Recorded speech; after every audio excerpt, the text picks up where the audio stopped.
Acabamos de conmemorar el 75 aniversario de la Declaración Universal de los Derechos Humanos, un texto fundacional que marcó un importante punto de inflexión en la historia mundial, que llegó tras 2 guerras mundiales.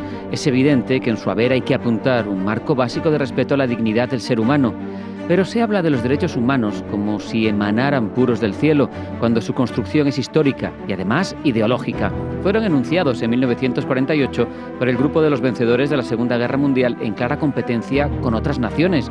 No hay más que recordar que en su momento, y por motivos diferentes, no los firmaron ni la Unión Soviética, ni China, ni los países musulmanes, que por cierto terminaron redactando los derechos humanos islámicos, fuertemente condicionados por la Sharia. Hay quien proclama que los derechos humanos no se cuestionan, porque dicen, hablamos de personas, pero eso no es más que un deseo, porque es la realidad misma la que pone en solfa la existencia de esos derechos humanos proclamados por la ONU. Podemos convenir en que los postulados que en ellos se enuncian son convenientes para mejorar, siempre según los estándares actuales occidentales, eso sí, la situación de las personas. Pero desde luego es osado hablar de derechos universales y además pensar que son inmutables. La historia nos ha enseñado que lo que es correcto en una época no tiene por qué serlo en otra.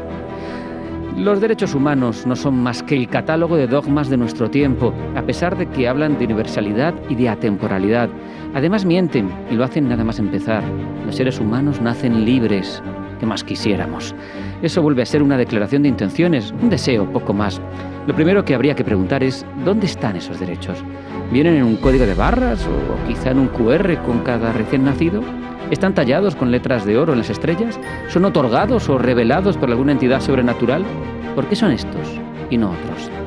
Al menos el preámbulo deja bien clara la naturaleza de la Declaración Universal de los Derechos Humanos al referirse a ella como ideal común.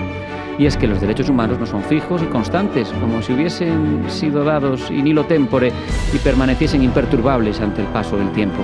Constantemente son redefinidos en circunstancias históricas y sociales cambiantes. No son los mismos derechos aquellos que se firmaron en Francia en 1789, donde se distinguía entre derechos del hombre y los del ciudadano, que los derechos humanos de la ONU firmados en el 48, o el derecho romano, base de los sistemas legales de Occidente, que no tenía problema en ver justa la esclavitud. El contexto histórico marca la diferencia y seguro que dentro de 500 años verán las cosas a su modo, no al nuestro.